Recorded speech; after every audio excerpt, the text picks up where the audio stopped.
I was just finishing up. Actually, a few days ago, I was finishing up with this series of videos that some may consider self-indulgent, um, and I was aware that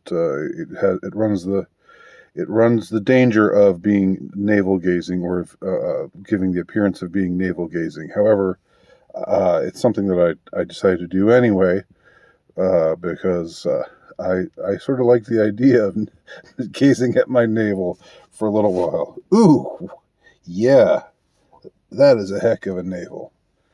By the way, if you guess whether I have an innie or an outie, if you guess correctly, you'll receive a prize. I'm not sure what that prize will be yet, but it'll be something. Anyway, so I didn't quite finish talking about everything because I hadn't the last work that I covered was Beauty and the Least.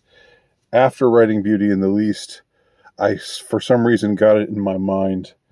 Uh, well, it had been there had been an appeal in this concept for a while, but I really got it in my mind at around this time to try writing erotic fiction, try erotica, writing about sex, but writing about sex in a way that was literary. You know that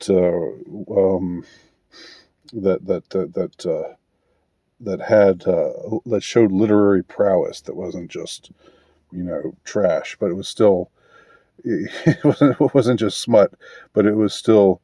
I for some reason I don't know why around that time I was intrigued by the possibilities, and I even wrote something from the point of view of I wrote and published one short story with a female under a female name, uh, Regina Winewater. And the idea was I was trying to reach a different kind of audience, and I had this experiment where I would just be Regina Winewater and put myself out there and let there be no connection whatsoever between Regina Winewater and Andy Nowicki. And I even had uh, I started. This is when I was still on Facebook, and when Facebook was still, I guess, sort of semi-relevant. I started a Facebook page as Regina Winewater. I had a friend who was a woman who posed for the cover of my book, and I let that picture be the represent me as Regina Winewater. Um, so so I did publish something, and it was a historical Mormon romance where the spunky heroine meets up with a a figure from Mormon lore. There's a piece of Mormon lore, of LDS lore, and I'm not LDS myself, but I just happen to know a lot about the lore. But there's supposedly certain people who lived in the ancient civilization known as the Nephites, and three of them supposedly were given this gift or this curse of immortality. That so they just went on living, and so she meets this this Nephite, this legendary Nephite, and kind of has a whirlwind romance with him. The name of that book, it's not a book, it's a short story, was called Eve and the Nephite, and I put it online. Uh, and it did all right. It did all right. It didn't get a lot of commentaries. I was hoping, there that to hear a few things from a few Utah housewives here and there, but not many people chimed in saying anything. But it sold okay. I mean, I think I found a kind of niche. Now, I'm not saying I made much money off of that venture, but it was something. Um, and then I started to write something that was a little bit longer, um, and that was something entitled "The Curtsy," and it was about submission. It was about female submission, about a young woman who yearned to submit to the right man, um, which was an interesting issue, which I think is an interesting issue, considering what's become of sex roles in modern day culture and how much misery it has left in its wake. And of course, I should say that by submission I don't mean tolerating abuse or anything of the kind. But anyway, this was something that I started to write, and I wrote part one of, but I kind of lost the thread and never continued with it.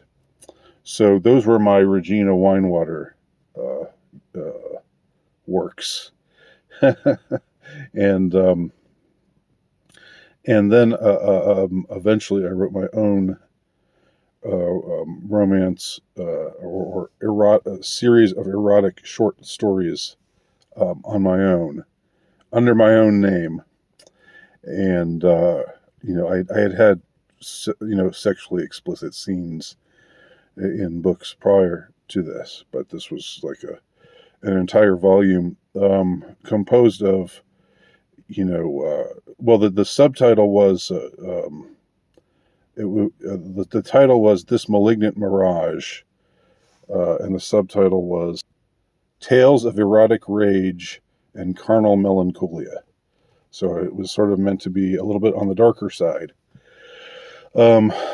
which was, of course, more interesting for me to write about. So you had certain scenarios, like you had a forbidden tryst between a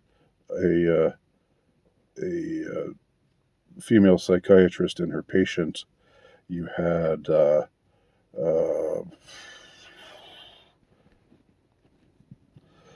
the story, which which is included here, which I read in its entirety below, called Motel Memento Mori, and a few more stories, and it was rounded off with Colette's Dream Man. Now, the way I conceived of that story functioning was, if anybody has read James Joyce's collection Dubliners, I was very fond of Dubliners. I liked the style of it. I liked the sort of grimness of the overall tone of the story. I liked just how you met character after character after character who was kind of in a desperate state. That was the underlying theme, was desperation. But then the final story included in Dubliners is a story called The Dead, which is really more novella length, and it's a much gentler, less brutal kind of story, which is about a man coming to terms with the fact that his wife is still in love with a suitor who died, who stood out in the snow and got sick and died, and she's still hung up on him, and this is like a huge blow to this guy's ego, because he's very much not that kind of person. But he eventually learns to let it go. That's a very, very very thin summary, but that's what I can remember right now about The Dead. So my idea was that Colette's Dream Man would kind of be what The Dead was to Dubliners. That Colette's Dream Man would be that to This Malignant Mirage. It's slightly longer, maybe gets to around novella length. But again, I very rarely write anything, whether fiction or nonfiction, that's terribly long. It's difficult for me to write. I don't want to just, I don't want to, I want to get to the meat of what's going on. I don't want to just pad things out with a bunch of stuff that's not really, really relevant. And so as a result, my works are generally shorter. But I'm very proud of Colette's Dream Man. I think it might be my second favorite piece of writing that I've done, behind Under the Nile. Again, I'm writing from a female character's perspective, and I think I do a pretty good job. At this time, it's a young girl who's both who has reached the age where she's aware of her sexuality, but also at the same time retains a certain kind of naivete and innocence. And it's about this dream communication between her and this man that's who Colette's Dream Man is, who turns out to be someone very different from who she thinks it is. She believes that her dream lover, that this man, or this person, this personage who's appearing in her dreams, she believes that it's her history teacher, who she has a crush on, and who's very much a cad. But she can't see that because of her naivete. She just sees him as this wonderful, handsome man. But the actual identity of the Dream Man is this fellow student that is deformed and has this sort of trauma filled backstory, and has these psychic powers as the result of the trauma that he was afflicted with. And so she never guesses that it's him, and then until finally she finds out in the end. And I don't want to give away the ending, but let's just say I'm really happy with how it turned out. I like Colette's Dream Man quite a bit. Not to brag on myself, I'm just saying, I have to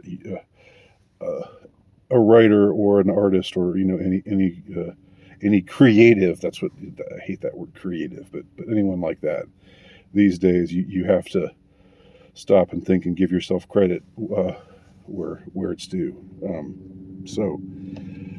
So that was This Malignant Mirage, which was published, I believe, in 2015. I'm going to say 2015. It was essentially self-published, but it was